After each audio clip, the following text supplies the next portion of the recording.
వర్షం జోరుగా పడుతూ ఉంటుంది. ఇంటి ముందు గొడుగు పట్టుకుని శారదా ప్రసాద్లు నిలబడి ఉన్నారు. శారదా, ఇలా వర్షంలో ఎంతసేపు నిలబడదని చెప్పు. కోడల్లో మన ఇంట్లో ఉన్న 2 బస్తాల బెండకాయలని ఏం చేస్తారో చెప్పేదాకా నిలబడతా. ఈ ముచ్చట ఇంట్లో ఉండి కూడా కోడలను అడగొచ్చుగా. ఇట్టా వర్షంలో ఇంటి ముందు నిలబడి అలా దీనంగా ఇంటి వైపు చూడడం ఎందుకు చెప్పు.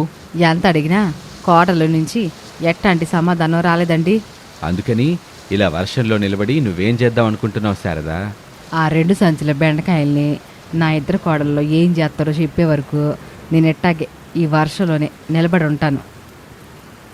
శారదా, నీకు నిలబడే ఓపిక ఉండొచ్చు, కానీ నీకు గొడుగు పట్టుకుని నిలబడే ఓపిక నాకు లేదు. నా మాటిని శారదా, ముందు మన ఇంట్లోకి వెళ్దాం పద. పెద్ద కోడలు అనామిక టీ బ్రహ్మాండంగా పెట్టుద్ది. వేడి వేడి టీ తాగుదాం. ఆ తర్వాత ఇద్దరు కోడలని కూర్చోబెట్టి ఇంట్లో ఉన్న 2 బస్తాల బెండకాయలు ఏం చేస్తారో అడుగుదాం. మీరెంత చెప్పినా నేను ఇంట్లోకి మాత్రం రానండి. కావాలంటే మీరెళ్ళొచ్చు ఇంట్లోకి. నా గొడుగు నేనే పట్టుకుంటాను. శారద ప్రసాద్ చేతిలో నుంచి గొడుగు తీసుకుంది. ప్రసాదు, ఈ క్షణం కోసమేగా అప్పటినుంచి నేను ఎదురు చూస్తుంది అనుకొని ఊపిరి పీల్చుకున్నాడు. అనామిక, రమేష్ వాళ్ళ గదిలో ఉన్నారు. అనామిక, ఇంకెంతసేపు మా అమ్మలా వర్షంలో ఉండాలి? వర్షంలో ఉండమని నేను కానీ భావన కానీ అత్తయ్యకేం చెప్పలేదు కదండి. అత్తయ్య గారే మా ఇద్దరి మీద అలిగారు, అట్లా వర్షంలో నిలబడ్డారు. నువ్వు భావన కలిసి ఆ బెండకాయల గురించి ఆలోచించుకొని ఏం చేస్తారో తొందరగా అమ్మకు మాట ఇవ్వండి. లేదంటే మీ ఇద్దరు వెళ్ళి వర్షంలో నిలబడండి. మా అమ్మ లోపలికి వస్తుంది. ఏంటండి మీరు కూడా నేను భావన కావాలని చేస్తున్నట్టు మాట్లాడుతున్నారే? అమ్మ చెప్పినట్టు నువ్వు భావన విని వంకాయ తోట వేసుంటే ఇప్పుడు ఇంత బాధ ఉండేది కాదు కదా అనామిక. అనామికకి ఏం మాట్లాడాలో అర్థం కాలేదు. గదిలో నుంచి హాల్లోకి వచ్చింది. అక్కడ భావన బాధగా కూర్చుని ఉంటుంది. నువ్విలా బాధగా కూర్చున్నావంటే మరిది గారు. అవునక్క, నువ్వు వదిన కలిసి ఏం చేస్తారో నాకు తెలీదు. వర్షంలో నిలబడిన మా అమ్మ మాత్రం ఇంట్లోకి రావాలి, లేదంటే నువ్వు పుట్టింటికి పోతావని గొడవ పెట్టుకున్నాను నాతోటే. బాగా తలనొప్పిగా ఉంది. నువ్వు కాస్త వేడి వేడి టీ పెట్టిస్తే బాగుంటుందక్క. సర్లే చెల్లి, నా పరిస్థితి కూడా ఇంచుమించు అలాగే ఉంది. ఇక్కడే కూర్చో. అనామిక కిచెన్లోకి వెళ్ళింది. అప్పుడే ప్రసాద్ ఇంట్లోకి వచ్చాడు. భావన టవల్ తీసుకొచ్చి ఇచ్చింది. అనామిక వేడివేడి టీ తీసుకొచ్చి ఇచ్చింది. యమ్మా కోడళ్ళు, అలా మీ అత్తయ్య వర్షంలో నిలబడి ఉండడం నేను చూడలేకపోతున్నాను. ఆ 2 సంచుల బెండకాయలు ఏం చేస్తారో చెప్పండమ్మా. మావయ్య, నేను భావన ఎంతో ఆలోచించాం. ఎంత ఆలోచించినా ఆ మిగిలిపోయిన 2 సంచుల బెండకాయల్ని ఏం చేయాలో తోచట్లేదు మావయ్య. నువ్వే అంత మాట అంటే ఎట్టా అమ్మా కోళ్ళ? ప్రతి సమస్యకి ఏదో ఒక పరిష్కారం చూపించే తెలివిగల అమ్మాయివిగ తల్లి, ఆలోచించు. లేదంటే మీ అత్తయ్య అని ప్రసాద్ ఏదో చెప్పబోతూ ఉండగా అనామిక మాట మధ్యలో కల్పించుకొని, అత్తయ్య గురించి మీరేమీ బాధపడకండి మావయ్య. నేనిప్పుడే వెళ్ళి అత్తయ్యని ఇంట్లోకి తీసుకొస్తాను. టీ చల్లారిపోతుంది, తాగండి అని చెప్పగానే ప్రసాద్ సంతోషపడ్డాడు. వేడివేడి టీ తాగటం మొదలుపెట్టాడు.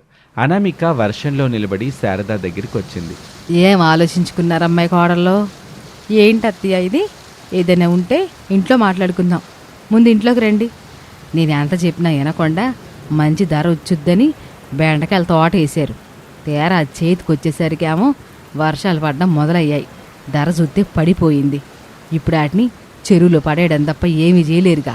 అనామిక, భావన ఒకరి ముఖం ఒకరు చూసుకున్నారు. అత్తయ్య, ఈ ఒక్కరోజు సమయం ఇవ్వండి నాకు. రేపు ఉదయం వరకు ఆలోచించి ఆ మిగిలిపోయిన 2 సంచుల బెండకాయల్ని అమ్మేస్తాం. మమ్మల్ని నమ్మండి అత్తయ్య. అవునత్తయ్య, మమ్మల్ని నమ్మండి. ఇప్పుడైతే ఇంట్లోకి పదండి. వర్షంలో ఎక్కువసేపు ఉండడం అంత మంచిది కాదత్తయ్య అని ఇద్దరు కోడళ్ళు దాదాపుగా అరగంట నుంచి బ్రతిమిలాడిన తర్వాత శారద ఇంట్లోకి రావడానికి ఒప్పుకుంది. అనామిక, భావన సంతోషపడ్డారు. కోడలో ఒక్కరోజు మాత్రమే గడువు ఎత్తున్నాను మీకు. రేపు ఉదయం నేను లేచేసరికి ఆ బెండకాయలు ఏం చేస్తారోననే శుభవార్త మీరు నాకు చెప్పాలి. అలాగే అత్తయ్య అని చెప్పగానే శారద గొడుగును వదిలిపెట్టి క్షణంలో పరుగున ఇంట్లోకి వెళ్ళింది. అలా ఆ రోజు గడిచింది.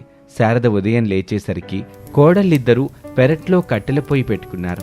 భావన బెండకాయల్ని కట్ చేస్తుంటే అనామిక బెండకాయల పకోడీ వేస్తూ ఉంటుంది. శారదకి కోపం వచ్చింది. ఏం చేస్తున్నారు కోడల్లో? 2 సంచుల బెండకాయల్ని ఇట్ట పకోడీ వేసి ఎవరికి తినిపిద్దాం అనుకుంటున్నారు మీరిద్దరు కలిసి? అత్తయ్య, ఈ బెండకాయల పకోడీని చేస్తుంది మేము మా కోసం కాదు. మరి పెళ్లిలో పెడదామని అత్తయ్య. ఏంటి పెళ్లిలో పెట్టడానికా?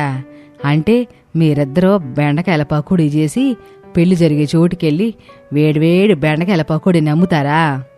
కాదత్తయ్య, రమణి అక్క ఫోన్ చేసింది. ఏది పెళ్ళిళ్ళకే పేరంటాలకే అన్నిటికీ క్యాటరింగ్ చేసుద్దిగా ఆ రమణియేనా? ఆ రమణి గురించే నువ్వు చెప్పేది? అవునత్తయ్య, ఆ రమణి అక్క గురించే. రాత్రి 10 గంటలకి ఫోన్ చేసింది. ఆ టైంలో ఎందుకు ఫోన్ చేసిందంట? నాకు మాత్రం ఏం తెలుసు అత్తయ్య, మాట్లాడితేనే కదే తెలిసేది. ముందైతే నేను ఈ టైంలో చేసిందేంటని కంగారు పడ్డాను అత్తయ్య. రెండోసారి మళ్ళీ ఫోన్ చేసింది. అప్పుడు ధైర్యంగా లిఫ్ట్ చేసి మాట్లాడాను. అప్పుడు చెప్పింది రమణి, ఒక పెళ్లిలో బెండకాయల పకోడీ చేయడానికి బెండకాయలు కావాలి, నీ దగ్గరున్నాయా అని అడిగింది. నేనైతే చాలా సంతోషపడ్డాను.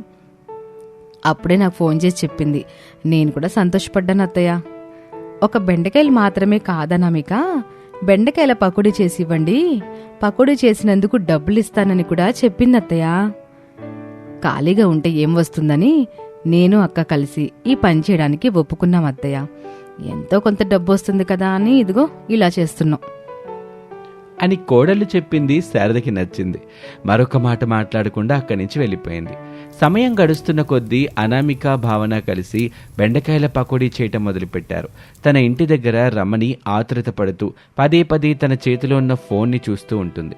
రమణి భర్త సత్యమూర్తి వచ్చాడు. ఏమైంది రమణి? ఆ అనామిక వాళ్ళు బెండకాయల పకోడీ తీసుకొచ్చావా? నేను వాళ్ళ ఫోన్ కోసమే చూస్తున్నానండి. ఇప్పటికి 2 సార్లు చేశాను. అనామిక వాళ్ళేం ఫోన్ ఎత్తలేదు. తిరిగి వాళ్ళ నుంచి ఫోన్ వస్తుందేమోనని ఆతృతగా ఎదురు చూస్తున్నాను అని చెప్పింది రమణి. సత్యమూర్తి ఏమీ మాట్లాడలేదు. అప్పుడే అనామిక, భావన ఇద్దరు పెద్ద పెద్ద గిన్నెల్ని తోపుడు బండి మీద పెట్టుకుని రమణి ఇంటికి వచ్చారు. రమణి అక్క, రమణి అక్క, ఓ రమణి అక్క. రమణి బయటకొచ్చి చూసింది. అనామిక, భావన కనిపించారు. వాళ్ళు తీసుకొచ్చిన తోపుడు బండి మీద పెద్ద పెద్ద గిన్నెలు కనిపించాయి. రమణి ఆతృతగా గిన్నెల మూత తెరిచి చూసింది. 2 గిన్నెల నిండా గుమగుమల వాసన వస్తున్న బెండకాయల పకోడీ కనిపించింది. రమణి ముఖం సంతోషంతో వెలిగిపోయింది. చాలా సంతోషం అనామిక, మీరు చేసింది నాకు మామూలు సహాయం కాదు. సహాయం అని చెప్పి డబ్బులేమైనా ఇవ్వవా అక్క? అయ్యో భావన, డబ్బులు ఇవ్వకుండా ఉంటానా చెప్పు? చెప్పిన దానికంటే 1000 రూపాయలు ఎక్కువే ఇస్తాను అని చెప్పి రమణి 2000 ఇచ్చింది. అనామిక, భావన డబ్బుల్ని చూసి మురిసిపోయారు. అక్క, ఇంకా ఏమైనా కావాలంటే చెప్పు, నేను భావన కలిసి చేస్తాము. అవునక్క, నేను మా అక్క ఇద్దరం వస్తాం. ఏ పనున్నా సరే చెప్పు. అయితే నాతో పాటు పెళ్లికి రండి. అక్కడ మీరు చేసిన బెండకాయల పకోడీని మీరే వడ్డించండి. ఆ పని చేసినందుకు తలకు 1000 రూపాయలు ఇస్తాను అని రమణి చెప్పగానే అనామిక, భావన ఒప్పుకున్నారు. అనామిక వెంటనే ఫోన్ తీసుకుని అత్తగారు శారదకి ఫోన్ చేసింది. ఏంటి కోళ్ళ అత్తయ్య, నేను చెల్లి రమణి అక్కతో క్యాటరింగ్కి వెళ్తున్నాము. 1000 రూపాయలు ఇస్తానని చెప్పింది. మేమిద్దరం వెళ్తున్నాం, మరి రాత్రికి వస్తాం. సర్లే కోళ్ళ, జాగ్రత్తగా వెళ్ళిరండి అని చెప్పింది శారద. అనామిక, భావన ఆనందపడి రమణితో కలిసి వెళ్లారు. అలా సమయం గడుస్తూ ఉంటుంది.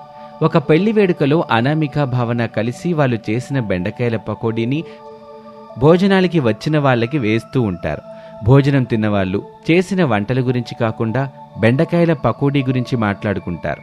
ఆ మాటలు విని తోటికోడళ్ళు చాలా సంతోషపడతారు. ఇక అప్పటి నుంచి రమణికి కావాల్సిన అన్ని రకాల వంటల్ని చేస్తూ డబ్బులు సంపాదిస్తూ ఆనందంగా అత్తగారు శారదతో కలిసి జీవిస్తూ ఉంటారు. ఇది వాళ్ళటి కథ. మరొక ఆసక్తికర కథలో మళ్ళీ కలుద్దాం. అంతవరకు సెలవు, నమస్తే.